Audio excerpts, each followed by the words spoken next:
자, 이번 시간은 점유권의 취득과 소멸부터 할게요. 425페이지입니다.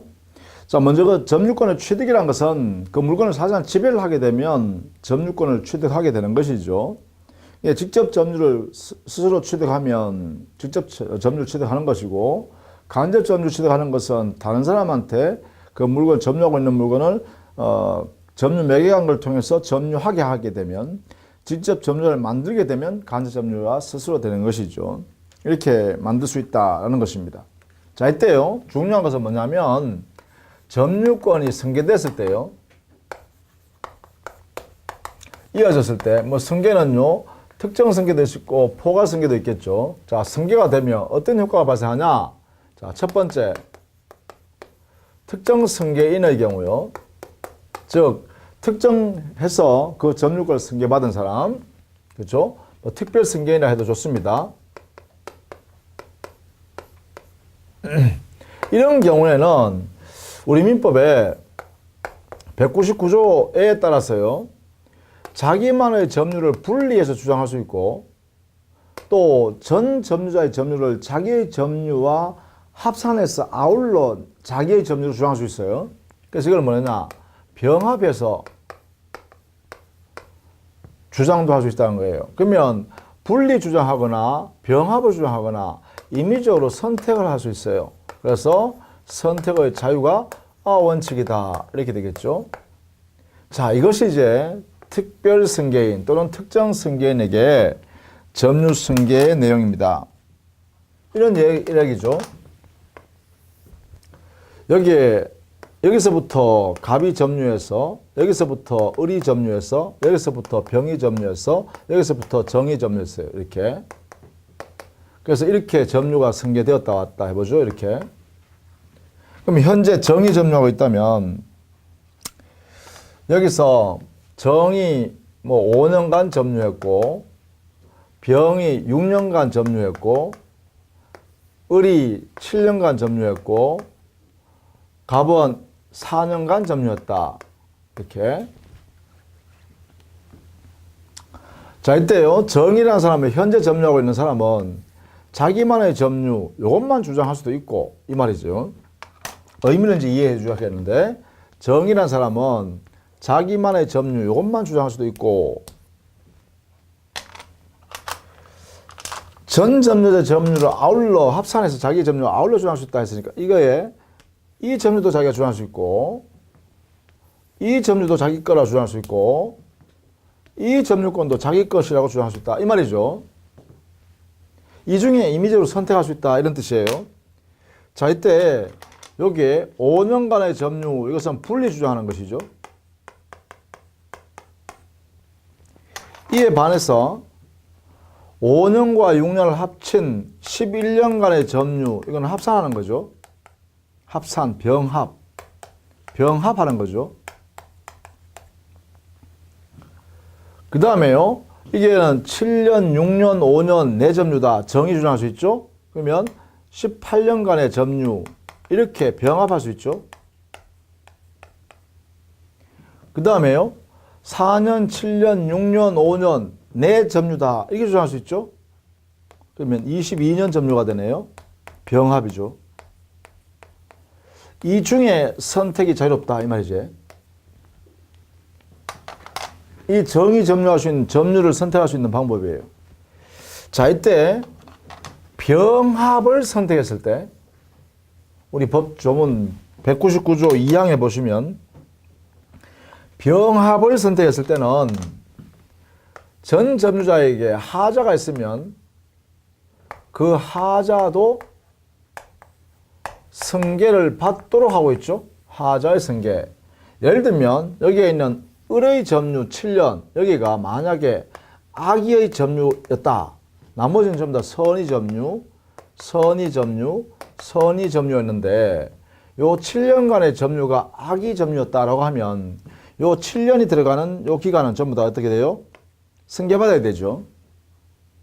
요 7년이 들어가는 요 기간요, 여기서는 악의의 점유를 승계를 받아야 한다. 그러니까 여기는 뭐가 있어요? 이거는 악의의 18년 점유, 이렇게 될 것이고, 이것도 악의의 18년 점유, 이렇게 되겠죠.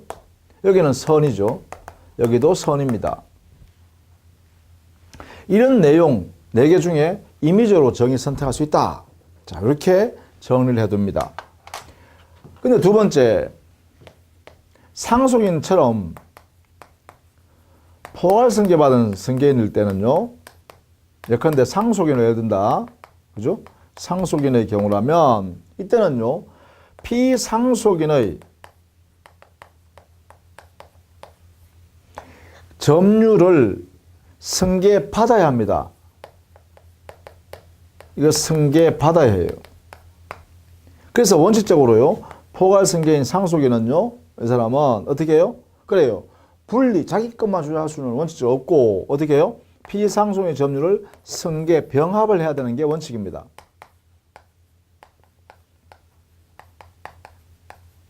이렇게. 자, 포괄승계인 상속인 같은 사람은 병합이 원칙이다. 요것을 조심해야 돼요. 그죠? 병합이 원칙이니까 여기 병합은 뭐라 했어요? 하자가 있으면 하자 승계 받아야죠.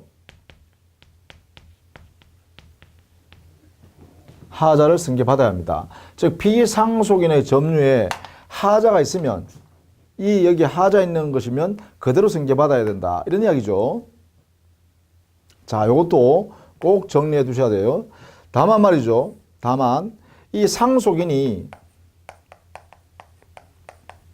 자기만의 점유를 분리해서 주장하고 싶으면 분리하려고 그러면 어떻게 해야 돼요? 그래요. 이때는 상속 이외의 새로운 권한에 의해서 점유가 개시돼야 됩니다. 새로운 권한에 의한 점유가 있어야 한다. 이것을 꼭 알아두셔야 돼요. 상속 이외의 새로운 권이다. 이 두 가지를 이렇게 나누어서 정리를 해둡니다. 자, 그 다음에 426페이지에 점유권의 소멸. 소멸은 물건을 사실상 점유 상실해버리면, 사실상 지배를 상실해버리면 점유권이 소멸되겠죠. 다만 점유권자가요, 침탈로 인하여 점유를 상실했을 때 우리 민법에는 점유자는 점유물 반환 청구를 침탈당한 날로부터 1년 내에 반환 청구할 수 있도록 했어요. 그러면 이때 반환 청구권을 행사해서 당해 점유를 반환받게 되면 점유를 상실하지 아니한 것으로 봅니다. 예. 자, 그런 내용으로 정리하시면 되겠어요. 그 다음에 점유권의 효력. 자, 점유권에서 가장 중요한 것은 지금까지는 기본적 개념들 공부했고요. 기본적 제도를 공부했어요. 그 다음에 점유권 인정되면 일정한 점유권 안에는 내용이 있는데 그 내용을 점유권의 효력이라고 그래요. 예, 효력. 자, 여기는 첫 번째 어떤 게 있을까 정리 좀 해두셔야겠습니다. 점유를 하게 되면 이 점유권 안에는 추정력이 있다. 그 추정력이 첫 번째 나옵니다. 추정력. 우리 민법 규정에서 추정합니다. 어떻게 추정하냐? 6가지 추정해요. 자주 점유 추정하죠. 평온한 점유로 추정합니다. 공연한 점유로 추정하죠. 선의 점유로 추정해요. 점유를 계속해온 걸로 추정합니다. 그리고 점유물에 대하여 행사하는 권리는 적법하게 취득한 것으로 적법 추정합니다. 이렇게 해서 6가지 추정력이 나옵니다. 이 중에 이 적법 추정은 민법 200조에 있는데 이 200조 해석이 좀 필요합니다. 민법 200조 권리 적법 추정.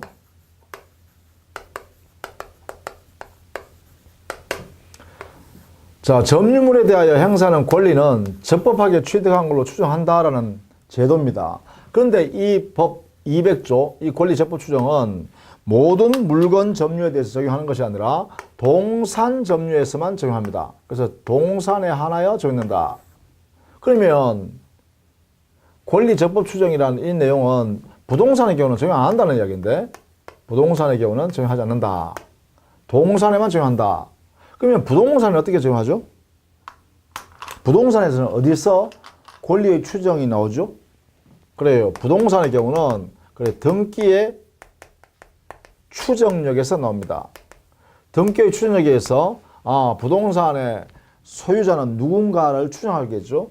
여기에 등기부상의 등기 명의인이 이 사람이 권리가 인정된다라는 것이죠. 일단.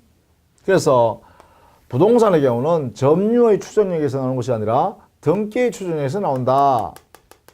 이렇게 해석이 하겠죠. 자, 이렇게 정리합니다. 이렇게. 자, 그 다음 두 번째. 우리 교재는 429페이지입니다. 점유자와 회복자의 관계 이렇게 했거든요. 이 내용은 점유자는 자기가 물건을 점유할 권한이 있는 줄 알고 사용 수익하고 있을 거 아닙니까? 그런데 회복자가 나타났어. 회복자가 그럼 어떤 사람이냐? 야, 돌려주세요 라고 하는 사람이 회복자예요. 야, 점유자 내가 가지고 있는 물건 돌려줘. 이게 회복자예요. 그러면 이 회복자는 근거가 뭘까요? 자기한테 본권이 있다고 주장하는 거예요. 본권자겠죠. 야, 내 소유물을 왜 네가 점유하니? 내놔. 이렇게 하는 거죠. 아니면 내가 지상권자인데 왜 네 토지를 가지고 있어? 내 토지. 내가 지상권자는 내가 지배해야 되는데 왜 네가 점유해? 내놔. 이렇게 하는 거죠. 야, 그 건물은 내가 전세권자야. 왜 너가 점유해야 해? 내놔. 이렇게 하는 거죠. 그러니까 본권을 가지고 있는 사람이 야, 내가 본권자인데 왜 너가 점유하세요? 돌려줘. 라고 주장하는 그 사람을 회복자라고 합니다. 이렇게. 자, 그러면 두 사람의 분쟁이 생기면 진짜 회복자의 본권이 인정되어 버리고 그럼 이 점유자는 본권이 없으니까 돌려줘야겠죠. 이랬을 때 이 점유자와 회복자 사이에 법적 분쟁이 생기는 영역이 있는데 그것이 뭐냐? 첫 번째, 이 점유자가 그 점유물을 점유해 오면서 그 점유물로부터 발생한 과실, 열매 있죠, 열매. 과실을 먹었단 말이에요. 천연과실이든 법정과실이든 아니면 사용이익인 준과실이든 그럼 과실을 먹었단 말이에요. 점유자가. 그러면 과연 이 본권이 없는 점유자니까 점유자는 그 과실 전부 토해내야 되느냐? 돈으로 환산해서 아니면 가지고 있는 물건 과실을 다 돌려줘야 되느냐라는 문제가 생기죠. 회복자한테. 그죠? 그래서 이게 과실 취득의 문제, 열매요. 천연과실, 법정과실, 그리고 사용이익인 준과실까지요. 과실 취득의 문제가 생깁니다. 여기에 대해서 우리 민법은 다툼에 대해서 정리해놨다는 것이죠. 여기에 대해서 어떻게 했냐? 이게는요. 선의의 점유자에 대해서는 과실을 취득할 수 있는 권리를 인정해 주자. 이것을 인정하는 규정을 두고 있어요. 우리 민법상. 선의의 점유자는 과실을 취득할 수 있는 권리를 보장한다. 라고 했어요. 아예. 그럼 뭐예요? 선의 점유자가 뭐예요? 본권이 자기한테 없음에도 있다고 존재한다고 오신한 점유자를 하겠죠. 잘못 믿은 사람이죠. 오신한 점유자예요. 이때 본권은요. 과실을 취득할 수 있는 본권이 자기한테 없음에도 있다고 오신한 점유자를 말합니다. 이러한 선의 점유자는 과실을 취득하더라도 부당이득이 아니다. 이러죠. 부당이득이 아니니까 반할 필요가 없다. 왜냐하면 과실 취득할 수 있는 권리로 보장해주고 있잖아요. 우리 민법이 그죠. 자, 이렇게 하고 있고 다만 이 선의 점유자는 우리 판례는요. 이 오신에 대해서 판례는 정당한 이유가 있어야 한다. 정당한 근거 있어야 한다. 이렇게 하고 있죠. 여기 오신한 데 대해서 그랬어요. 이렇게. 자, 과실. 그러면 악의의 점유자는 과실 취득 못하죠. 악의의 점유자와 같이 취급하는 폭력에 의한 점유자, 강폭. 강폭에 의한 점유자. 이 사람도 과실 취득 못해요. 또 은비에 의한 점유자. 이 사람도 선의 점유자 아니고 악의 점유자와 같이 취급해요. 그래서 과실 취득할 수 없습니다. 따라서 악의 점유자, 폭력에 의한 점유자, 은비에 의한 점유자는 과실을 취득할 권리가 허용되지 않는다. 이렇게 되겠죠. 자, 그 다음에 두 번째는요. 두 번째는 이 점유자가 당의 점유물을 멸실했거나 자기 부주의로 또는 자기 부주의로 훼손한 경우에 그때 회복자가 나타나서 야, 그게 내 물건인데 왜 너가 부수었어? 이렇게 되면 당연히요. 점유자는 부주의에 의해서 멸실훼손했으니까 타인의 권리를 침해한 거 아닙니까? 그럼 불법행위에 의한 손해배상 책임을 져야겠죠? 그래서 이때 점유자가 자기의 부주의로 자기의 귀체 사유로 당의 점유물을 멸실했거나 훼손한 경우 이때는 손해배상 책임을 져야 되는데 이 책임의 범위를 어떻게 정할 거냐라는 것입니다. 여기에 대해서는 원칙적으로는요. 당연히요. 원칙은 손해난 만큼 자기의 물건도 아닌데 부주의해서 부수었으니 전부 배상해야 되겠죠. 원칙은 손해난 전부를 회복자한테 배상해야 한다. 전부 배상하는 것이 원칙입니다. 그런데 우리 민법에요. 예외 규정을 만들어 놨다라는 거예요. 이게 중요한 거예요. 이게 중요해요. 자, 점유자가 말이죠. 어떤 점유자 하면 선의의 자주 점유자라고 한다면 선의 자주 점유라고 한다면 반환 범위를 전부 배상이 아니라 현존한 이익으로 배상하면 족하다라고 규정을 뒀다는 거예요. 이렇게. 요 예외가 대단히 중요하죠. 선의의 자주 점유자라고 한다면 현존 이익으로 배상하면 된다. 이렇게 했다는 거예요. 그럼 여기에 선의의 자주 점유라는 사람은 어떤 사람이냐라고 하면 여기에요. 선의의 자주 점유라는 사람은 자기의 소유물로 스스로 잘못 믿고 점유한 사람이에요. 이게요. 자기에게 그 물건이 소유권이 자기한테 있다라고 믿고 점유한 사람이에요. 이걸 우리는 자기 소유물로 오신한 점유자를 말한다. 이렇게 해석하면 돼요. 자기 물건을 믿었기 때문에 자기 마음대로 부수었고 자기 마음대로 막 고치고 이렇게 했다는 거죠. 변형시키고. 그렇게 한 선의의 자주 점유자면 지금 현재 존재하고 있는 이익으로 자기가 돌려줄게 라고 하면 된다는 것이죠. 별도의 손해배상할 필요는 없다. 뭐 이런 이야기죠. 그래서 여기에 점유자가 자기의 귀체 사유로 멸실훼손했을 때는 전부 배상해야 하는 것이 원칙이지만 그 점유자가 선의의 자주 점유자인 자기 소유물로 오인해서 점유한 사람이라면 지금 현재 남아있는 이익으로 돌려주면 된다. 배상하는 방법이요. 이렇게 했습니다. 이 부분을 꼭 알아두셔야겠습니다. 그 다음에 세 번째는요. 점유자는 만약에 있죠.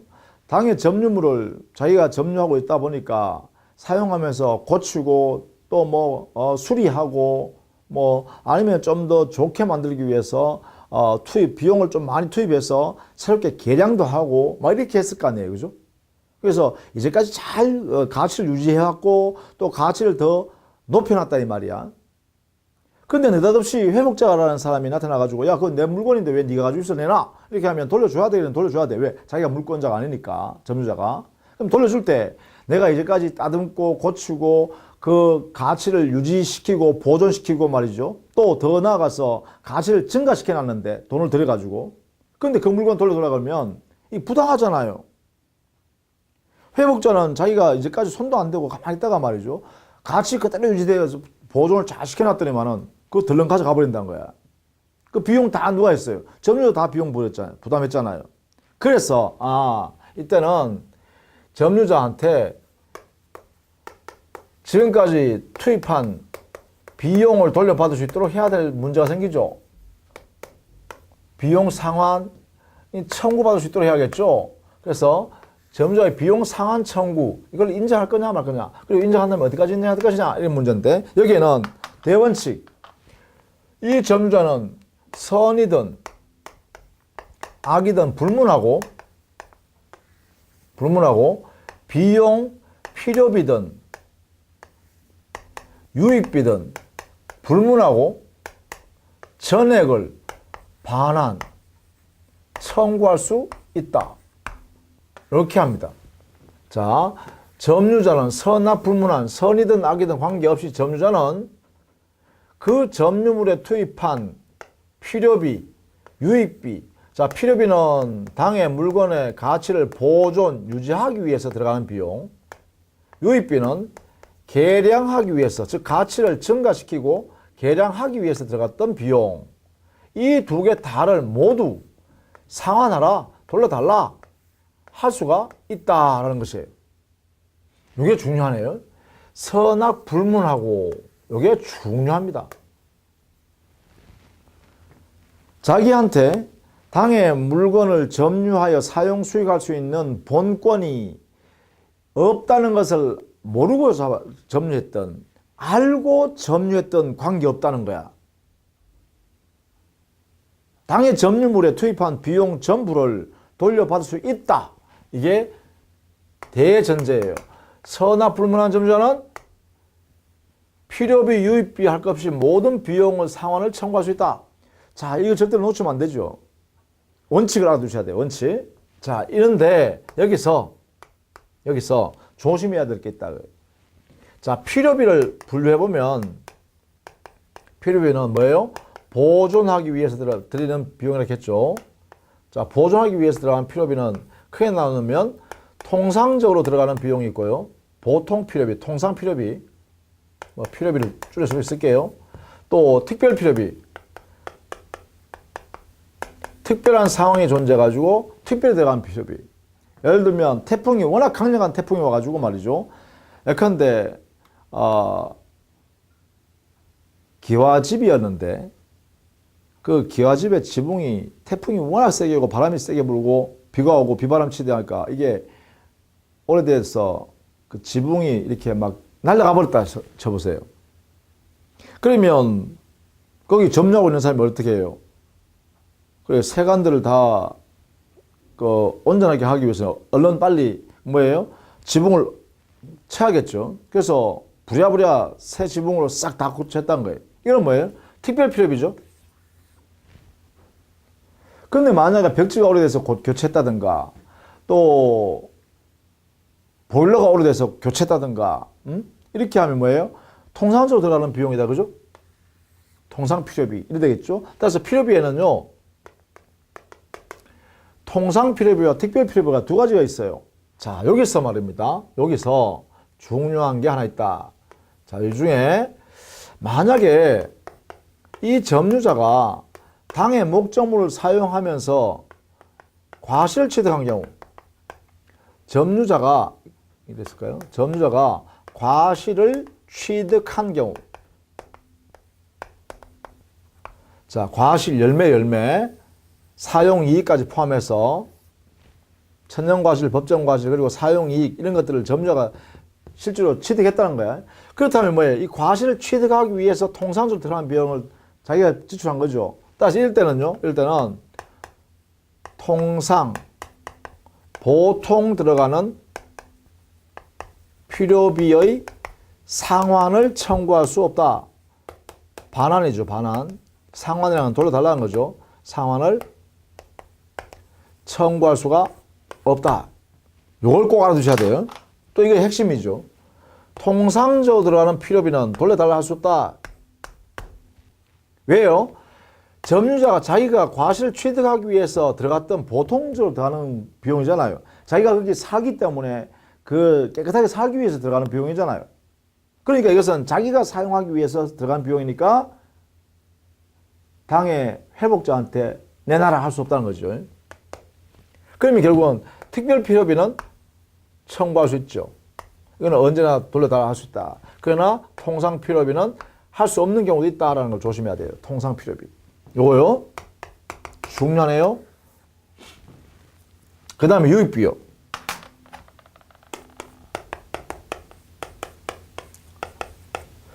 유익비란 것은 당의 물건, 점유물의 가치를 개량, 증가시키기 위해서 들어간 비용이잖아요. 따라서 유익비를 상환 청구하려 그러면 반드시요, 증가액이 현존하고 있어야 돼.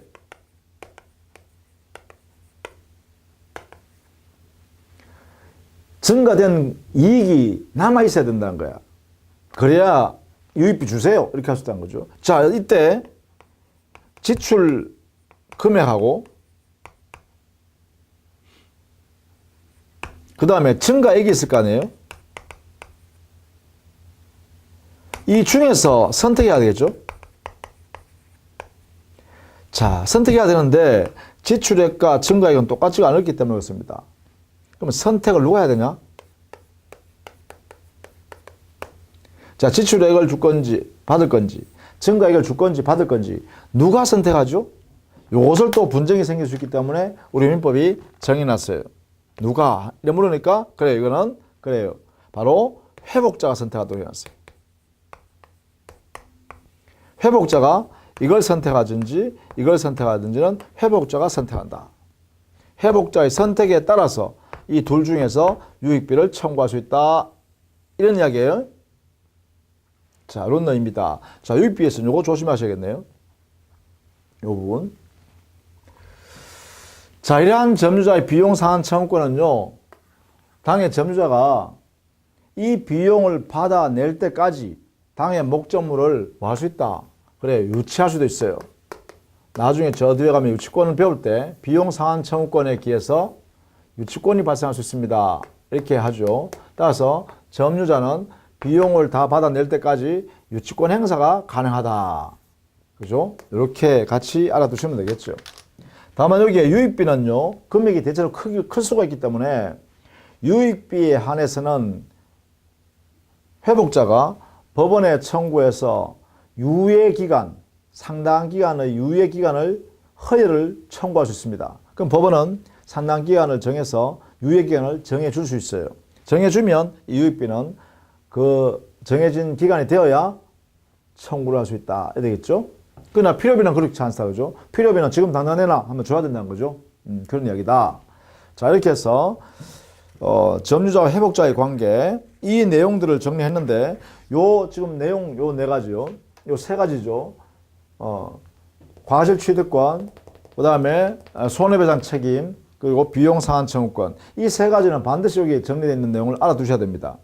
반드시요. 그리고 교과서를 하나하나 읽어보세요. 요 내용을 여러분 들었으니까 교과서를 하나하나 또 읽어보는 겁니다. 아, 이런 의미구나 하고요. 그렇게 해주시기 바랍니다.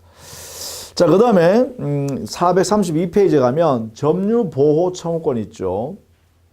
이 점유보호 청구권이라는 것은 점유권이 침해당했을 때 그 점유자가 점유권을 보호하기 위해서 침해자에 대해서 반환해라, 제거해라, 예방해라 라고 청구할 수 있는 권리입니다. 자, 이때요, 당연히 점유권자가요, 현재의 점유자가 침해당했을 때 하는 거죠.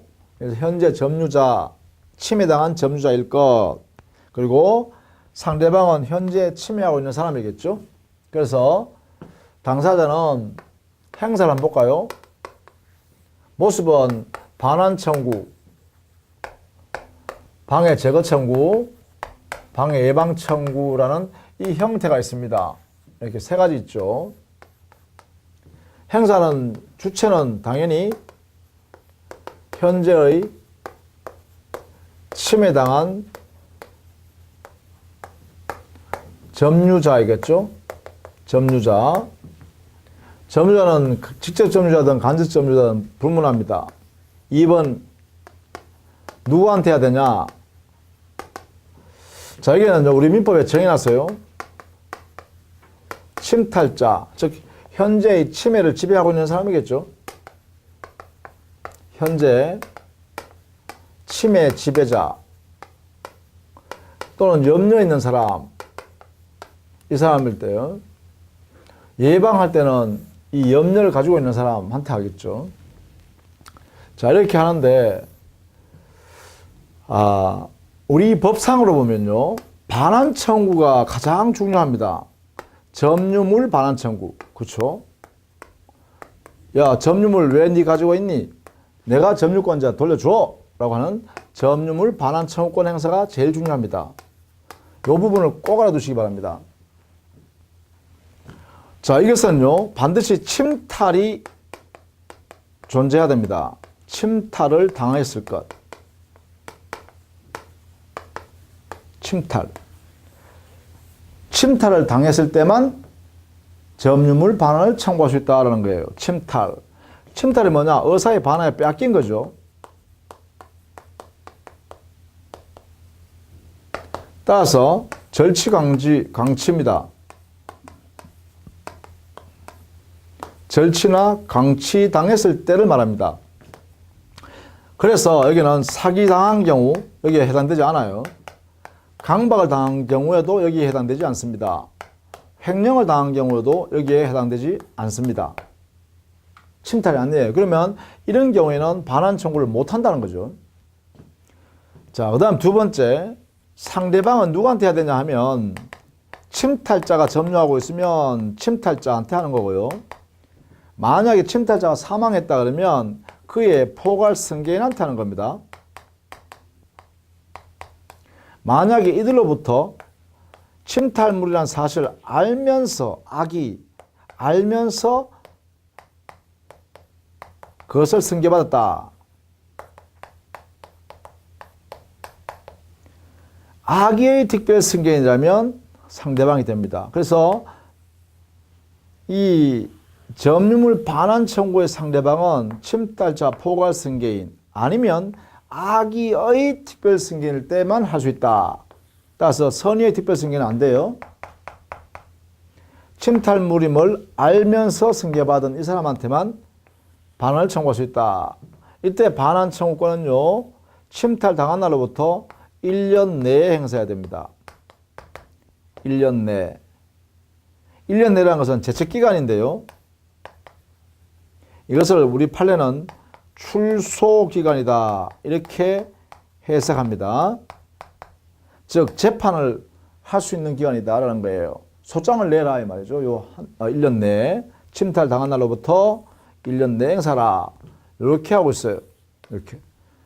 요 범위 안에서만 점유물 반환 청구를 허용한다라는 것이에요. 이게 204조의 명문으로 되어 있습니다. 204조.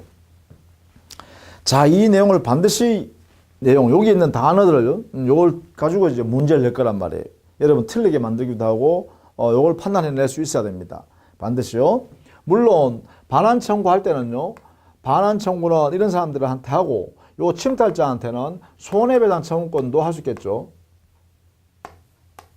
손해배상 청구권도 행사할 수 있는데 이때 손해배상 청구권은 당연히요. 여기 특별승인한테는 못합니다. 침탈자한테는 할 수 있습니다. 그의 포괄승인한테도 상속인이라면 가능하죠. 상속받은 사람이니까, 그죠? 자, 이렇게 되겠죠. 자, 이때 손해배상 청구권은 물권의 청구권이 아니고요. 이거는 뭐예요? 채권의 청구권이에요. 채권. 그래서 상대방은 고의 또는 과실로 점유권을 침해한 불법 행위자에 대해서 하는 것입니다. 자, 이때요. 반환 청구와 별도로 손해배상 청구를 함께 할 수 있죠. 함께 할 수 있다 해서 그것을 밋이라고 돼 있죠. 우리 민법에는. 그죠? 밋. 이 밋이란 말이 점유물 반환 및 손해배상을 청구할 수 있다 했는데 이 밋이라는 의미가 함께 행사할 수 있다라는 것입니다. 이런 의미로 정리를 해석해 주시기 바랍니다. 자, 그 다음에 점유의소와 본권의소예요. 이 점유의소와 본권의소는 점유권과 본권 관계가요. 별개의 소송이다. 이런 이야기예요. 점유에 의하여 소송을 제기하는 것을 말합니다. 이거 하고 본권에 의해서 소송을 제기한 거 하고 이거는 별개란 거예요. 별개. 서로. 별개니까 영향이 없죠. 영향을 안 미친다 이 말이죠. 별개. 그러니까 각각 독자적으로 재판을 하는 과정이다. 이렇게 그죠? 그래서 이것을 의미합니다. 그래서 점유의 소에서 본권을 가지고 재판하면 안 되겠죠. 또 본권의 소에서 점유를 가지고 재판하면 안 되겠죠. 당연히 그죠? 별개다 이런 이야기죠. 서영향을 미치지 않는다. 이렇게 정리하시면 되겠죠. 그 다음 마지막으로요. 자력구제. 자력구제권이 있는데 자력구제권에는 두 가지 형태가 있어요. 첫 번째는 자력으로 방해를 하는 거죠. 누군가가 침해에 들어오면 스스로 방해하는 거예요. 두 번째는 자기 자력으로 누가 빼앗아 가면, 침탈해 가면 자력으로 탈환하는 거죠. 이 두 가지가 있습니다.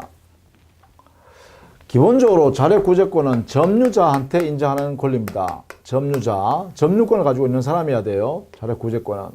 그런데 이게 간접 점유자는 안 된다 했어요. 이에 반해서 점유보조자는 인정하자 그랬습니다. 이렇게. 간접 점유자는 안 돼. 이 사람은 자력구제권 허용 안 해. 그러나 자력구제권 행사할 수 있는 점유자 아닌 사람이 뭐냐? 점유보조자입니다. 그래서 직접 점유자를 의미한다. 이게 나오죠? 이 의미가 직접 점유자를 말한다. 자, 이때요. 자력 탈환권 특히요. 이 탈환권은 시간적, 장소적 범위에서 제한이 있습니다. 즉시 탈환하거나 아니면 현장에서 또 추적해야 됩니다. 이런 상태 하에서만 가능하다라는 것이죠. 그러니까 시간적으로 그리고 장소적으로 제한을 하고 있다. 이게 탈환이에요. 예. 자, 이렇게 자력 탈환권 점유자한테 인정하는 거죠. 원칙적으로. 그러나 간접 점유자 안 된다는 거 꼭 알아두셔야 됩니다. 시험에 잘 냅니다. 모든 점유자에게 자력 구제권 인정한다 하면 틀렸죠. 이게 아니잖아요. 그죠? 이렇게 정리를 좀 해 두시자라는 것이에요. 자, 이렇게 하면 이제 점유권이 다 끝났어요. 우리 민법의 마지막 점유 규정이에요. 210조에서 준점유라는 말을 만들었어요. 준점유란 것은 물건을 사실상 지배하는 것이 아니라요. 권리를 사실상 행사하고 있으면 그 행사하는 모습에 대해서 마치 물건을 지배하고 있는 것과 똑같은 효력을 주자. 이걸 준점유라 그래요. 권리를 사실상 행사하고 있는 것. 예금 통장 주인이 누군지 모르지만 좌우지간에 예금 통장과 그 예금 통장에 찍혀 있는 인장을 가지고 있다 하면 이 사람이 예금 채권을 지배하고 있구나. 이렇게 해석해 주자는 거죠. 이게 뭐예요? 이게 준점유라 그래요. 그죠? 따라서 사실상 행사 권리에 관한 이야기다. 뭐 이 정도 보시면 되겠죠. 자, 이렇게 해서요. 점유권에 관한 내용을 모두 마무리 짓겠습니다. 다음 시간부터는요. 소유권이네요. 자, 소유권 또 준비하도록 하십시다. 수고했습니다.